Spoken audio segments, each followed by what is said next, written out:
da Boa Vista. Pôr do sol, 18 de abril, loteamento marista. Quando eu entro nessa rua, vejo terra, vejo pedra, vejo grama, vejo o rastro do caminho. A senhora lembra quem são essas pessoas? Algumas, porque eu não conheço, a maioria não conheço, porque eu não ficava ali. Algumas eu conheço. Teu pai, né? Eu conheci a maioria, porque ele ficava ali na barraca, eu não ficava ali. Nessa época a senhora estava mais ou menos grávida de mim, né? Eu estava grávida, daí eu fiquei na casa alugada enquanto ele ficava participando, né? O pai ficava na barraca e a senhora vinha trazer comida pra ele e coisa. Eu vinha trazer comida pra ele, né? Cada gota de suor e fadiga de quem viu lá no horizonte um lugar pra sentar a sua viga, resistindo ao relento, sobre chuva, sobre sol, sobre vento. Vários dias, várias noites. Vários dias, várias noites. Não foi por mera vaidade testar limites ou desfrutar açoites. Vaidade, testar limites ou desfrutar açoites. Digo em alto e bom tom.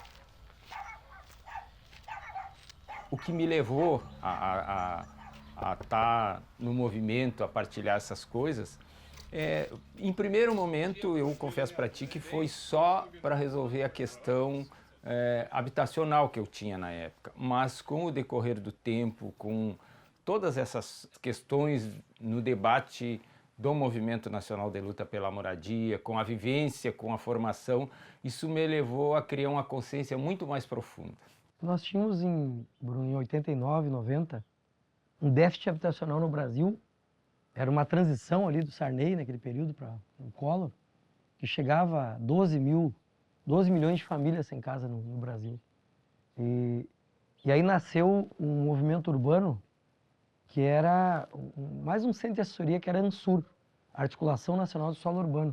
E nós começamos a participar desse processo, né? E o primeiro processo foi a construção de emendas à Constituinte Federal, né, em 87. Depois, todo o capítulo urbano da Constituição Federal foi elaborado a partir desse debate. Não tinha nada que tratava da questão urbana, né? É um grande momento de crise social, de desemprego, de fome, falta de moradia.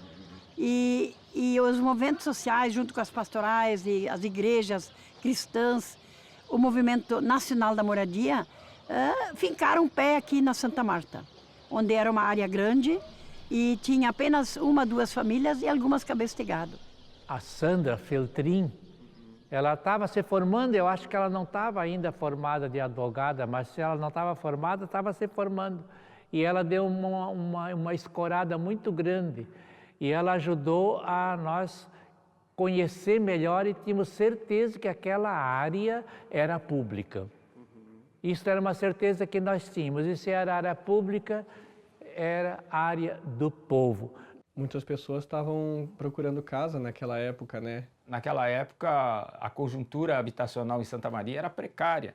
E no país era precário. Mas nós começamos a entender que, junto com isso, teria que ter saneamento básico, teria que ter o meio ambiente, teria que ter os equipamentos comunitários, saúde, escola. Por um lado, o trabalho das igrejas cristãs, por outro lado, os movimentos sociais, os sindicatos, as cooperativas, as associações, a Associação de Moradores aqui da região, mas também muito interligado e coordenado pelo Movimento Nacional da Moradia, que era muito forte em Santa Maria.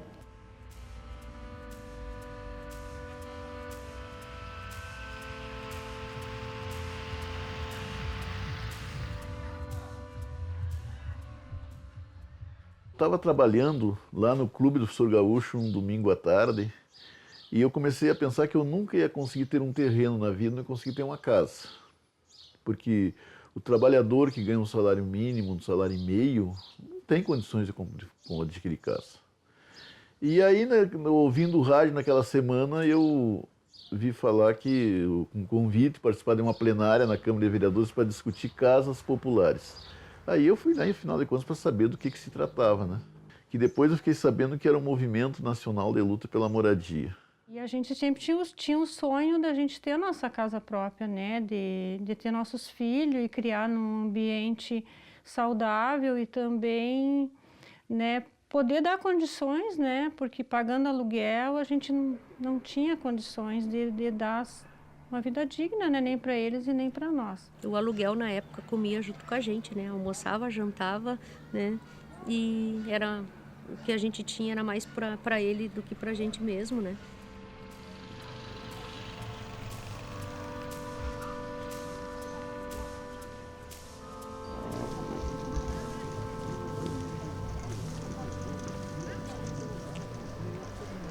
Primeiramente, a gente fez vários seminários regionais. E aí a gente foi estudando, vendo, e aí o movimento, como tinha um grupo já municipal, estadual e nacional, se deslocava pessoas que já tinham acúmulo para passar para nós essa experiência que já tinha sido exitosa em algumas partes do país, né? E eu me lembro que cada dia aparecia mais pessoas se inscrevendo. E em pouco tempo, eu me lembro que eu acho que em 2, 3 meses eles tinham uma lista num caderno. Eu me lembro, eu tenho assim uma vaga imagem desse caderno, onde eles escreviam os nomes das pessoas que precisavam de casa. E eu me lembro de uma oração que foi profética do Padre Carlos, que ele disse assim: eu quero viver para ver essas coxilhas aqui tudo tomada pelo povo, pelas pessoas que realmente necessitam de moradia. E como que foi esse dia, o 7 de dezembro de 1991? Esse dia foi um dia, assim, que a gente esperou muito tempo. Mas o momento mais emblemático e o momento principal foi quando a gente passou, cortou o arame e entrou, e a gente, de punho erguido, disse: nós conquistamos. Então isso passa 30 anos e eu ainda lembro com muita euforia esse momento, né? E o nosso acampamento era aqui, daqui para baixo, né? Não tinha, era só campo, tudo isso era campo, tudo. A mãe trouxe lona, a mãe trouxe barraca, tudo, e ficamos. E ali nós fomos se virando, todo mundo se unindo, se ajudando, né? Eu com meus 4 filhos, né? Tudo pequenininho, atravessando sanga e tudo, as coisas, com o Leonel ajudando, todo mundo ajudando, né? E você vemos. Aí quando amanheceu, dos 5 que tinha, já tinha o dobro, né? Já tinha o dobro. Aí de tarde já tinha o triplo, como você diz, né?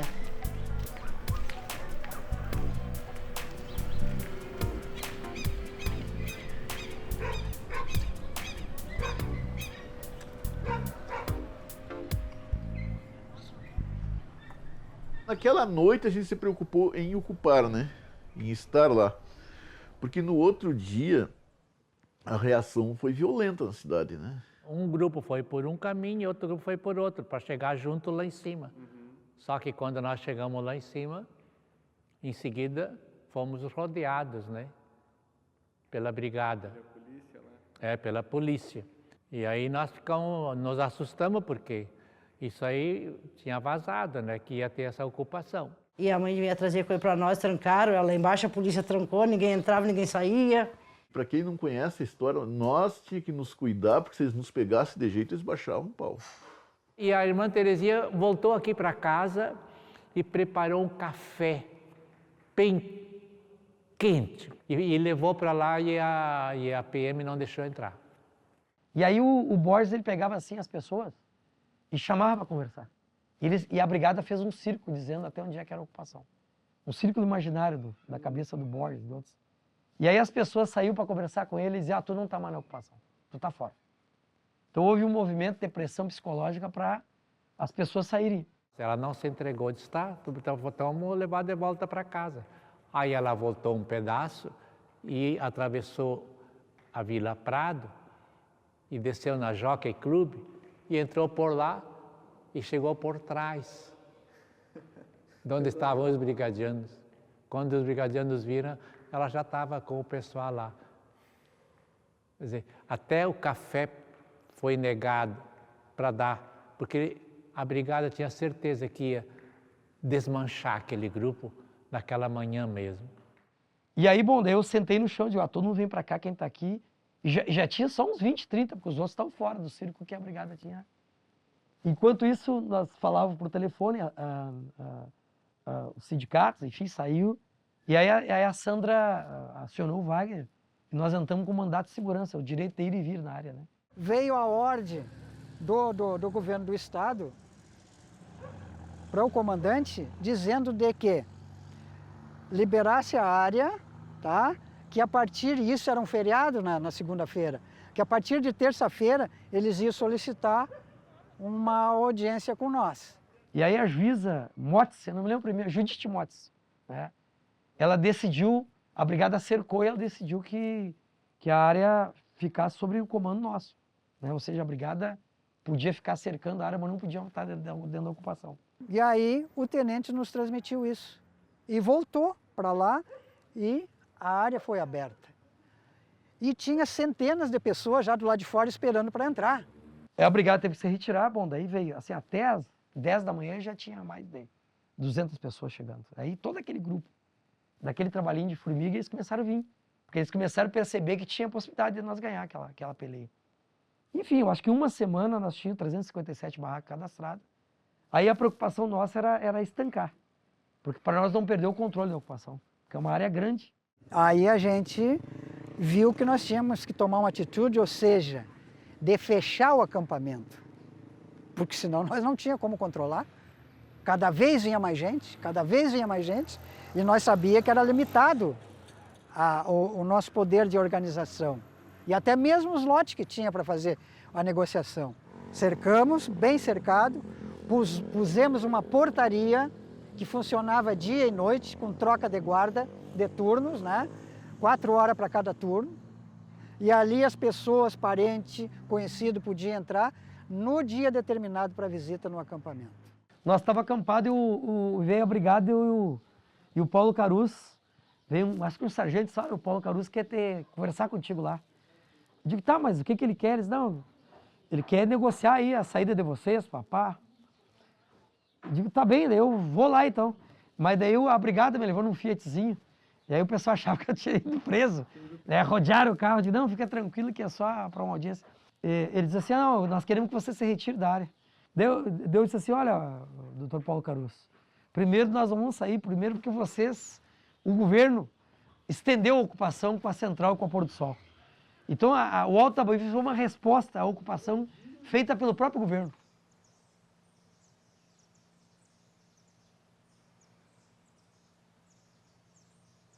Fizemos a cidade de lona, fizemos aquelas primeiras negociações. A primeira questão era garantir que nós ia ficarmos aqui e todo mundo tinha que ficar na lona, não tinha de fazer casa, era todo mundo tinha que fazer a sua barraquinha, ficar ali, seguir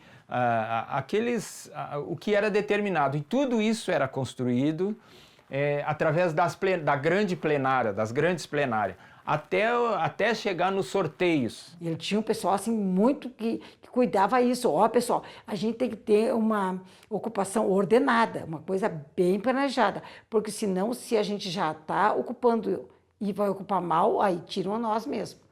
Então, por isso que tudo para nós, tudo tem rua, tudo organizadinho, as ruas, tudo tem organizado como uma cidade. Às vezes nem cidade tem a organização que nós temos. E a outra decisão era ninguém construir, era só barraca, né? Nós fizemos em forma de círculo, né? Deixamos no meio um centro para uma parte da enfermagem comunitária, cozinha comunitária, uma barraca central, tinha uma barraca de entrada também da ocupação. E as famílias iam fazer em circo, tipo índio. Só não podia construir porque nós não sabíamos se nós tinha 0% de ficar na área. 0%. Então como é que nós vamos construir uma estrutura e depois ter que tirar tudo? E outra que nós não tinha dinheiro naquele momento. A gente se reunia de tarde, de noite, a gente fazia tipo um mutirão, para poder todo mundo comer junto. Ocupei, a vizinha da frente me ajudava a cuidar, que eu ajudava ela também, né? Todo mundo aqui, uns ajudavam os outros, sabe? Uns ajudavam os outros. Um não tinha uma coisa para comer, o outro tinha, dava, né? Fomos muito acusados que éramos comunistas, subversivos, que estávamos invadindo terra alheia. Então a gente escutava isso seguidamente. Agora, algumas dessas pessoas que fizeram essas acusações para nós, depois que viram que podiam também reservar um terreno, e aí aconteceu algumas coisas que nós tivemos, assim, às vezes, que enfrentar de cara. Teve um período de ocupação, que era os 9 meses, né, que era a negociação com o reitor, o Tabajara Gaúcho da Costa, que nos apoiou na universidade, que era o Dom Ivo, que era o governo Colares, que era a Coab. Né? Feito isso, quer dizer, quando consolidou os 200 lotes, quando nós não íamos despejar mais, quando a gente dizia... Eu fazia discurso aqui nas assembleias, dizendo o seguinte, ó, nós temos 5% de chance de ficar e 95% de ser despejado. Sempre foi esse discurso. 3 meses de ocupação, 8 meses, nós nunca demos ilusão.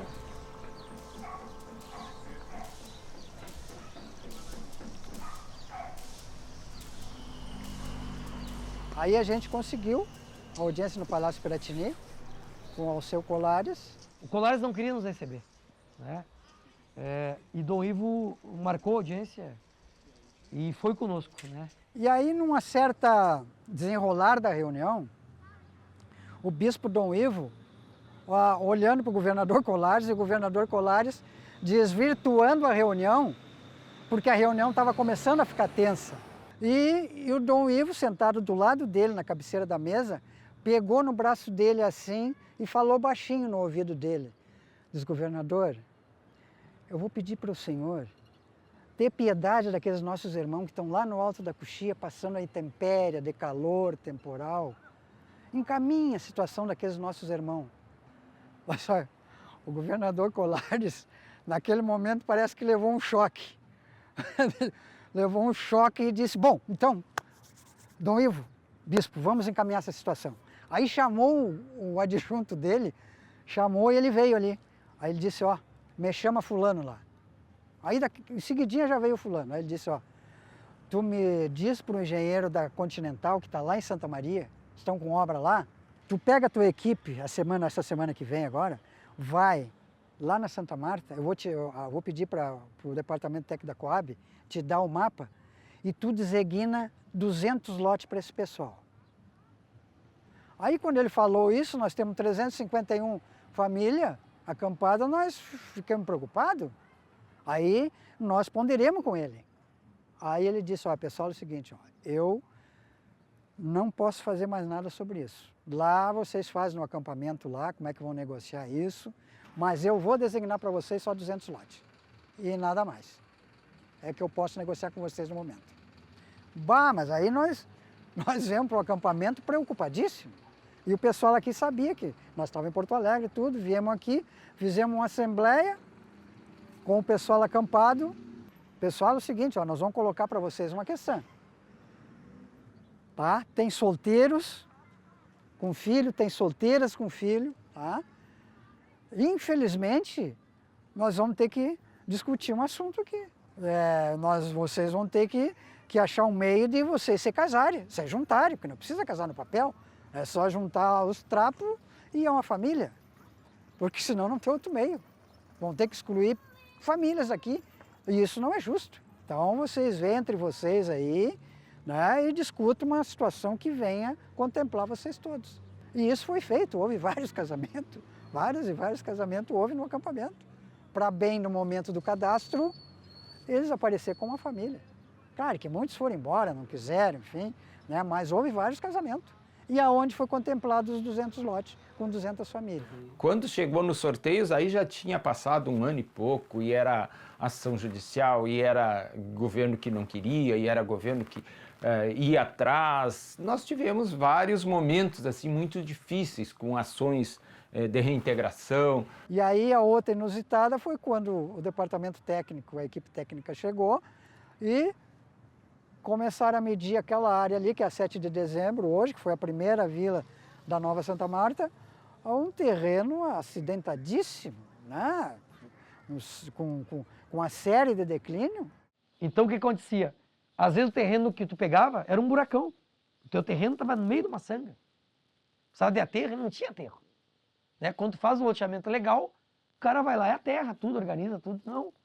Aí a gente fez o sorteio e assim que a gente fazia o sorteio, quem pegava o seu bilhetinho era sorteado, quadra tal, número tal, ia correndo ver seu lote. Aí então, imagina, 200 lotes esparramou gente por lá tudo. E aquilo foi um formigueiro tão grande que os aeromodelismo ligaram para a polícia dizendo que estava ocupando aqui. Estava invadindo. E aí, cara, né, Fátima, era helicóptero, era cachorro. Eu acho que tinha mais brigadiano do que gente, né?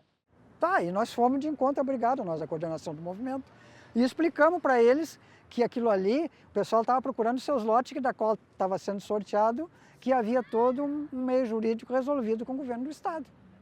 Então veio todo aquele conflito, uma pressão, e aí, enfim, nós íamos entrar em conflito, e aí eu disse para o pessoal, tá ganho esse negócio, para que nós vamos brigar? Aí recuamos de volta todo mundo para a Assembleia, ligamos pro advogado, o advogado entrou em contato, daí falamos com o Renan Kurtz, né, o finado Renan. Aí o Renan ligou para a brigada, o Colares, e fez, não, já acertamos esse aí, esses 200 lotes que foi a primeira conquista, é acordado com a Coab, está autorizado a ocupar. E aí, bom, daí foi uma festa, as famílias voltaram. Nova Santa Marta, 7 de dezembro, 10 de outubro, Núcleo Central, Alto da Boa Vista, pôr do sol... As principais dificuldades na época da cidade de Lona era toda a infraestrutura que nós não tinha nada. Aqui na frente tinha uma bica, daí a gente pegava um balde, 2 de água, porque não podia pegar muito, senão não tinha para todos. Tinha que ser racionada, água um pouco para cada um, né? Daí a gente tomava banho de copinho, se acocava, tomava banho com copinho. Daí fazia necessidade num buraquinho, era isso que fazia. Fazer o quê? Não tinha que se virar. Tinha que se virar, não tinha outra coisa para fazer, entendeu? Era só isso aí mesmo. Daí. E aí tinha o pastor Cláudio Moraes, que era um pastor, um senhor bem velhinho já, não é? E ele tinha aquela pegada de poeta dele, né? E daí ele até escreveu esse poema que eu quero mostrar para o pessoal, que também é outra coisa que eu sempre gostaria de registrar. Água, simplesmente água, coisa simples, cristalina, não se exibe humildade, não tem cor, transparente, não tem forma, informal, mas que beleza quando corre nos regatos, bate nos rochedos, forma ondas, forma lindas ondas, mais ainda de tudo quando se dá para matar a sede dos sedentos desta vida. Então estava todo aquele pessoal eufórico, feliz, por uma simples bica d'água. Digo simples hoje, né? Mas a alegria daquelas pessoas por verem uma bica d'água capaz de inspirarem um poema, né? E assim nós fomos indo, né? Então foi uma época bem puxada, pegamos chuva, pegamos sol, era a lona rasgando, era a lona voando, levando a gente também, né? E a gente não tinha onde cozinhar também. E o meu pequeno de 8 meses mamava no saquinho de leite, que não tinha. Então a gente tinha que fazer umas valetas fundas e enterrar a barraca para a barraca não voar. E aí a gente andava meio de 4 pés dentro das barracas, porque as barracas ficavam baixinhas. A gente fez um buraco no chão, botamos uma chapa para fazer um fogão. Eu tinha minha mãe que era idosa, né? Ela estava junto com a gente ali, ela sempre morou comigo, com nós. E teve um momento que ela caiu naquele buraco do fogo de chão que a gente fez, ela acabou caindo e a gente não tinha como chamar uma ambulância para levar ela, não entrava carro, não entrava nada. Foi um dos momentos mais difíceis para nós, né? Porque eu tinha que levar o Wagner para a creche de manhã e tinha que trabalhar. Mas, nesse meio tempo, o Éder não tinha chegado em casa do trabalho ainda, e quando eu chegava à noitinha com o Wagner, ele já tinha ido. O que acontecia? Eu tinha que descer lá na Jockey com o Wagner no colo, mochila da creche, ainda mais aquela comida que eu tinha que fazer para ele, que eu tinha que trazer todo dia, né? Não tinha geladeira, né? E muitas vezes subi com chuva no barro, muitas vezes eu me agarrei em arame farpado na beirada dos terrenos. Inclusive tenho...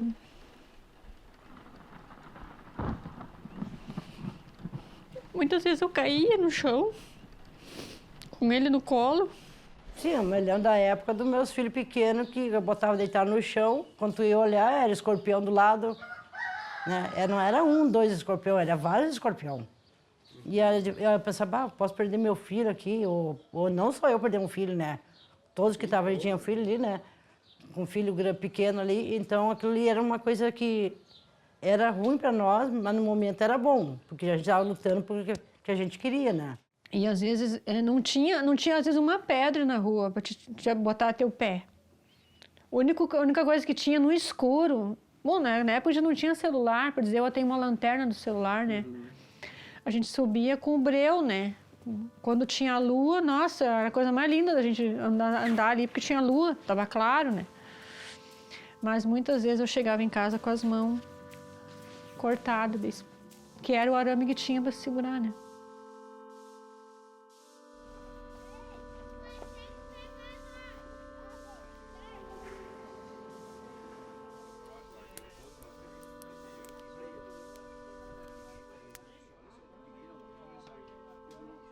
Era vento, era sol, era tormenta, era perseguição da brigada, era perseguição da cidade, porque se tu dissesse que morava ali em cima ou que estavam passando, não arrumava serviço, fechava portas. Nós, ocupantes, que para a maioria eram invasores, né? Mas para nós não eram invasores, nós tratava de uma questão legal e eles tratavam de que nós não podíamos ficar aqui. Nós era bem marginalizado aqui. As pessoas nos olhavam com outro olhar, bem diferente. Isso aí judiou bastante a gente. Eu não sei até se essa parte não foi mais dolorosa do que a falta da água e da luz. Até o ponto que nós pegamos um apelido na cidade que se chamava o sem-teto. O sem-teto, os vadio, os desocupados. Então, se juntaram e foram invadir esse campo, coisa e tal. É a discriminação que eu já enfrentei. Uma palavra que eu odeio é dizer o sem-teto.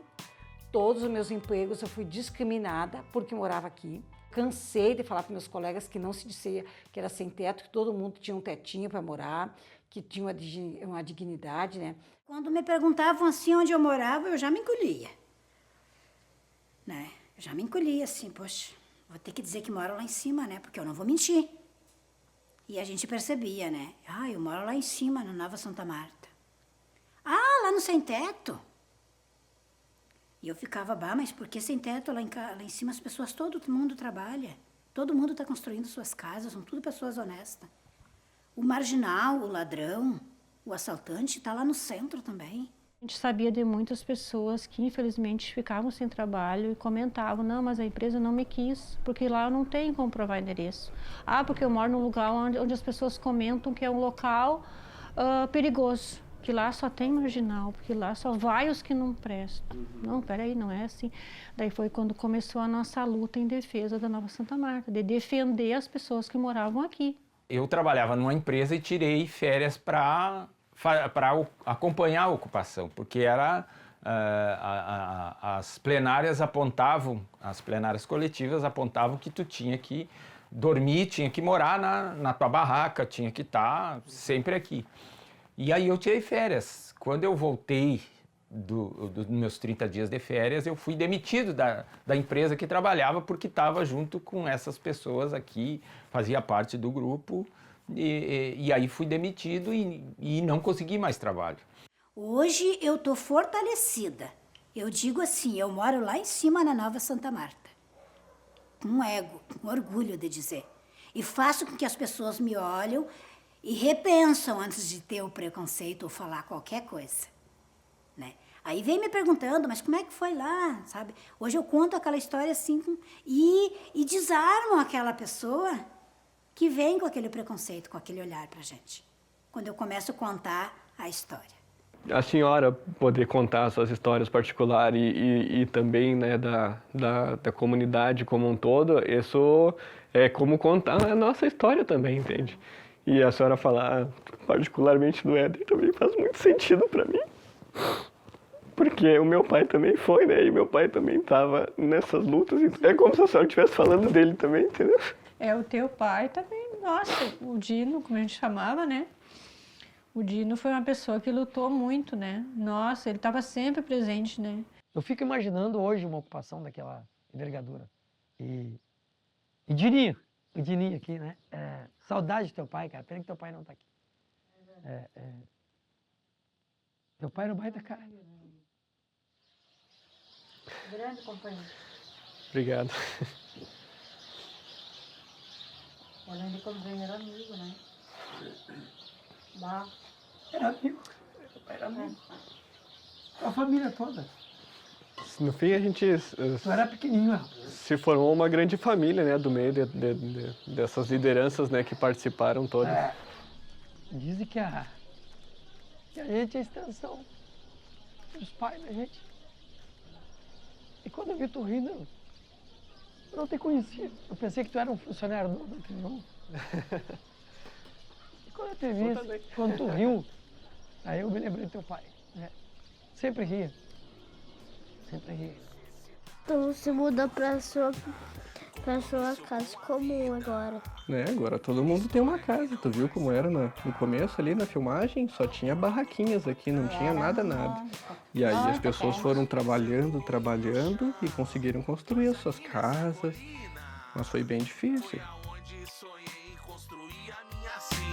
Sei que nada foi em vão. Cada lona, cada tábua, cada concreto que me fez mais forte e destemido. Com minhas próprias mãos, ergui o meu teto. Nada foi em vão. Com minhas próprias mãos. Nada foi em vão. Com minhas próprias mãos. Nada foi em vão. Com minhas próprias mãos. Nada foi em vão. Com minhas próprias mãos. Nada foi em vão. Com minhas próprias mãos. Nada foi em vão. Com minhas próprias mãos. Nada foi em vão. Com minhas próprias mãos. Nada foi em vão. Com minhas próprias mãos.